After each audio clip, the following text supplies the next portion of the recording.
Students, welcome on this channel. देखिए, जो LT grade की वैकेंसी आई हुई है, जिसमें सभी सब्जेक्ट की शिक्षक भर्ती ये निकली हुई है एलटी ग्रेड की, प्रशिक्षित स्नातक श्रेणी टीजीटी पुरुष एवं महिला शाखा 2025 की जो इसमें वैकेंसी आई हुई है, उसी के बारे में डिटेल पूरी जानकारी हम लोग इस वीडियो में देखेंगे कि कैसे पूरा करना है। जिन लोगों ने अभी तक नहीं किया है वो लोग, अभी भी समय है। 28 अगस्त, आज 21 ओके, आज 21 तारीख है, अभी भी एक हफ्ते का समय है। 28 अगस्त देखिए इसका लास्ट डेट है फॉर्म भरने की। और फीस और समाधान, और या फिर अगर कोई फॉर्म में त्रुटि हो जाती है फॉर्म फिल करने में, तो वो एडिट करने का लास्ट डेट है 4 सितंबर। ओके, तो इसका समय है, तो उसको आप लोग देख लीजिएगा।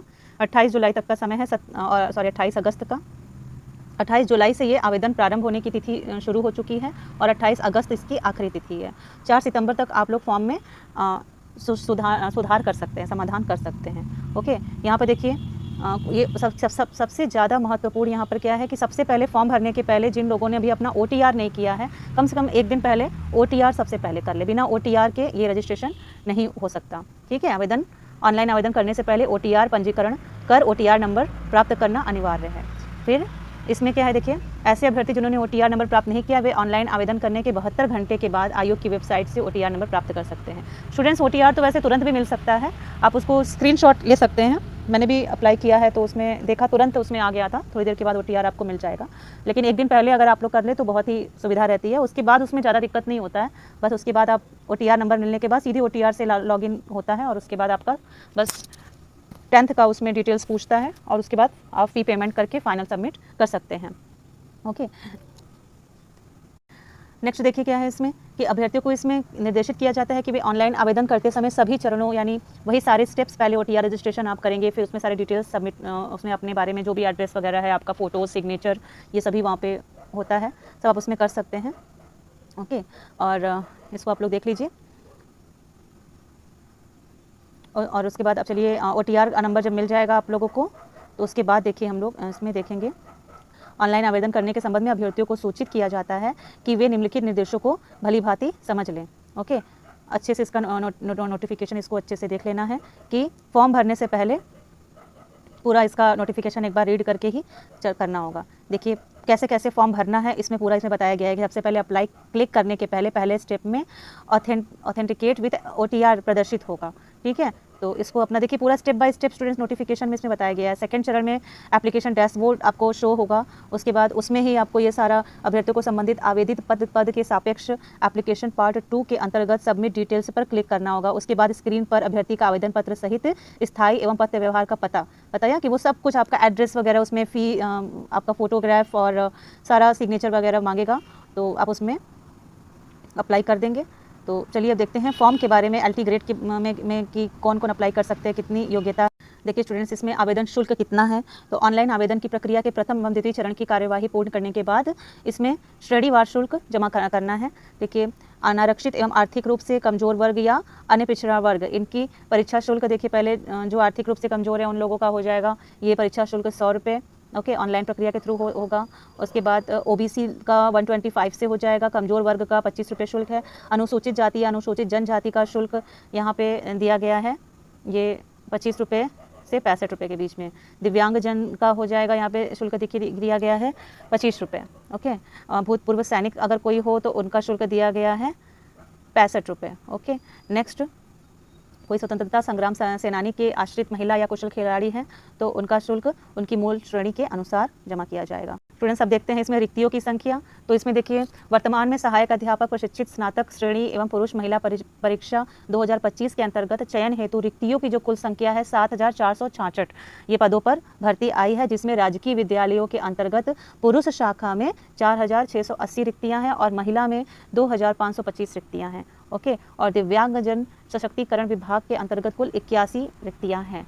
तो अब इसका रिक्तियों की संख्या परिस्थितियां एवं आवश्यकता अनुसार घट बढ़ सकती है और इनका पद की प्रकृति के अनुसार इनका देखिए वेतनमान है 44,900 से 1,42,400। ग्रेड वेतन इसका 4,600 लेवल 7 है। ओके, अनिवार्य शैक्षिक अर्हताएं हम लोग देखेंगे स्टूडेंट्स। देखिए सहायक अध्यापक पुरुष महिला हिंदी में किसी भी विधि द्वारा स्थापित विश्वविद्यालय या संस्था या मानित विश्वविद्यालय से इसमें क्या है, हिंदी में स्नातक और एक विषय के रूप में संस्कृत के साथ इंटरमीडिएट अथवा उत्तर प्रदेश संस्कृत शिक्षा परिषद से उत्तर मध्यमा परीक्षा उत्तीर्ण होना चाहिए और बीएड की उपाधि होनी चाहिए। इसी तरह अंग्रेजी में जो पुरुष और महिला सहायक अध्यापक के लिए योग्यता क्या होगी, इसमें किसी भी मानित विश्वविद्यालय से अंग्रेजी साहित्य के साथ ग्रेजुएशन की डिग्री होनी चाहिए और उसी में सब्जेक्ट में बीएड होना चाहिए। नेक्स्ट मैथ्स में भी वही चीज़ है कि मैथ्स के साथ में ग्रेजुएशन होना चाहिए प्लस बीएड होना चाहिए। अगला है साइंस में। देखिए साइंस में स्टूडेंट्स ग्रेजुएशन में फिजिक्स एवं केमिस्ट्री होना चाहिए। लास्ट ईयर में की डिग्री होती है ना मानित लो, तो ग्रेजुएशन में फिजिक्स और केमिस्ट्री भौतिक विज्ञान और रसायन विज्ञान होना चाहिए और उसके साथ में बीएड की उपाधि होनी चाहिए, वही लोग अप्लाई कर सकते हैं। अगला देखते हैं पुरुष और महिला सोशल साइंस सामाजिक विज्ञान में ये ग्रेजुएशन में इतिहास, भूगोल, राजनीति विज्ञान और अर्थशास्त्र विषयों में कम से कम किन्हीं 2 विषयों के साथ ग्रेजुएशन के लास्ट ईयर में या यही चारों में से किसी 2 विषय के साथ में ग्रेजुएशन होना चाहिए और प्लस बीएड की उपाधि। तो इसी तरीके से देखिए ये कंप्यूटर का दिया गया है, आप लोग देख लीजिए। नेक्स्ट उर्दू है। देन बायो में देखिए, बायो में है जो लास्ट ईयर में बॉटनी और जूलॉजी के साथ जंतु विज्ञान एवं वनस्पति विज्ञान के साथ स्नातक की उपाधि हो और प्लस बीएड की उपाधि हो, वो लोग अप्लाई कर सकते हैं। नेक्स्ट संस्कृत में भी है कि संस्कृत की उपाधि हो ग्रेजुएशन में और प्लस बीएड की उपाधि हो। आर्ट में देखिए कला में भी है, ठीक है, ये सभी लोग आप लोग पढ़ लीजिए। फिर संगीत का है, ओके। उसके बाद देखिए यहाँ पे वाणिज्य का है, इसको आप लोग रीड कर लीजिए। स्थापित में ये ग्रेजुएशन में वाणिज्य में होना चाहिए प्लस बीएड होना चाहिए। शारीरिक शिक्षा में भी में अपना स्नातक की उपाधि ग्रेजुएशन होना चाहिए और फिर बीपीएड होना चाहिए या बीपीई होना चाहिए। और उसके बाद गृह विज्ञान में गृह विज्ञान विषय के साथ ग्रेजुएशन होना चाहिए और प्लस बीएड होना चाहिए। इसी तरह कृषि उद्यान कर्म में स्नातक की उपाधि और प्लस बीएड होना चाहिए। एक चीज़ स्टूडेंट्स में इसमें दिया गया है नोट में, देखिए कि सहायक अध्यापक कृषि के पद हेतु केवल पुरुष अभ्यर्थी ही पात्र है क्योंकि उक्त पद की रिक्ति केवल पुरुष शाखा के लिए ही है, ओके। नेक्स्ट देखिए, नेक्स्ट आप लोग ये इसको पढ़ते चलिए धीरे धीरे, आप लोग इसको रीड करते चलिए आगे, फिर हम लोग देखते हैं। अब यहाँ पर देखिए स्टूडेंट्स आयु सीमा कितनी होनी चाहिए, तो अभ्यर्थियों को 1 जुलाई 2025 को 21 वर्ष की आयु अवश्य पूरी कर लेनी चाहिए। मीन्स मिनिमम आयु 21 वर्ष है और मैक्सिमम आयु 40 वर्ष से अधिक का नहीं होना चाहिए, ओके। 2 जुलाई 1985 के पहले का नहीं होना चाहिए।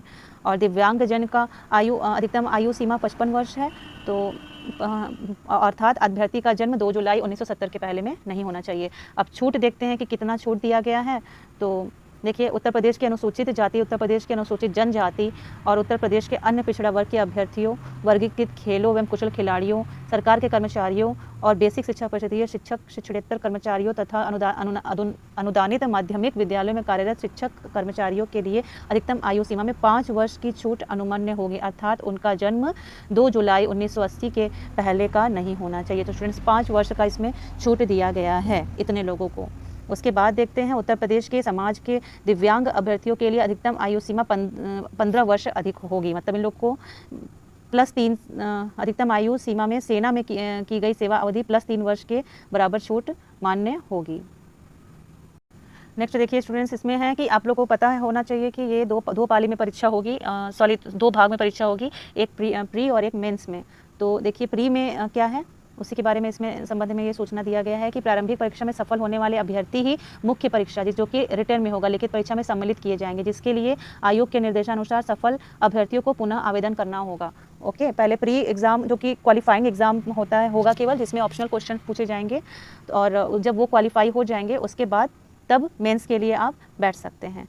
तो इसमें देखिए आर्थिक रूप से कमजोर अभ्यर्थियों के लिए उत्तर प्रदेश, अन्य पिछड़े वर्ग के अभ्यर्थियों के लिए और बाहर के अभ्यर्थियों के लिए परीक्षा शुल्क 200 रुपये, 25 रुपये और 225 रुपये, ये सारा शुल्क दिया गया है, इसको आप लोग रीड कर लें।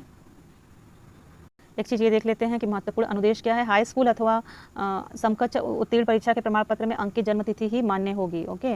और अब अभ्यर्थी को परीक्षा के आवेदन पत्र के साथ हाई स्कूल अथवा समकक्ष परीक्षा का प्रमाण पत्र संलग्न करना होगा। जन्म तिथि हेतु उक्त प्रमाण पत्र के अतिरिक्त कोई अन्य अभिलेख मान्य नहीं होगा, ठीक है। तो ये इसमें हाई स्कूल का ही ये डेटा चाहिए होगा प्रूफ के तौर पर जन्मतिथि के लिए। देखिए स्टूडेंट, जैसे कि मैंने बताया कि प्री और मेंस 2 भागों में परीक्षा होगी। प्री जो पहला एग्ज़ाम होगा वो क्वालिफाइंग एग्ज़ाम होगा, जिसमें कि सभी ऑप्शनल क्वेश्चंस पूछे जाएंगे और इसमें निगेटिव मार्किंग की व्यवस्था निम्नवत लागू होगी। प्रत्येक प्रश्न के लिए 4 वैकल्पिक उत्तर हैं, जैसा कि बताया ऑप्शनल में, और उम्मीदवार द्वारा प्रत्येक प्रश्न के लिए दिए गए एक गलत उत्तर के लिए प्रश्न हेतु नियत किए गए अंकों का 1/3 यानी 0.33 दंड के रूप में काटा जाएगा। यदि कोई उम्मीदवार एक से अधिक उत्तर देता है तो इसे गलत उत्तर माना जाएगा और दिए गए उत्तरों में से एक उत्तर सही होता है फिर भी इस प्रश्न के लिए उपर्युक्त अनुसार उसी तरह का दंड दिया जाएगा।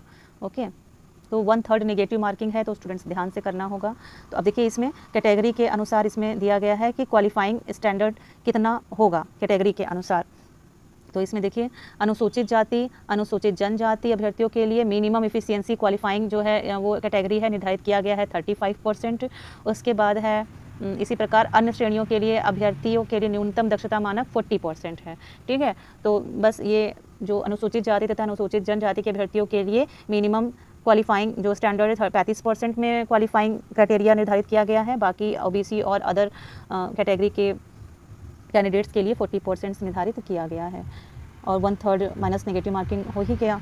ठीक है, तो स्टूडेंट्स ये जितनी भी ज़रूरी जानकारियाँ थी ये इसमें अब आप लोग को बता दी गई है। तो ये वीडियो यहीं पे हम रोकते हैं। तो LT ग्रेड का जो भी फॉर्म भरने जा रहा है एक बार ज़रूर से ध्यान से सारे इंस्ट्रक्शंस को फॉलो कर लेगा, उसके बाद तभी अपना एग्ज़ाम्स अपना देखिए, तैयारी करिए उसी हिसाब से। Okay, good luck for your exam, thank you.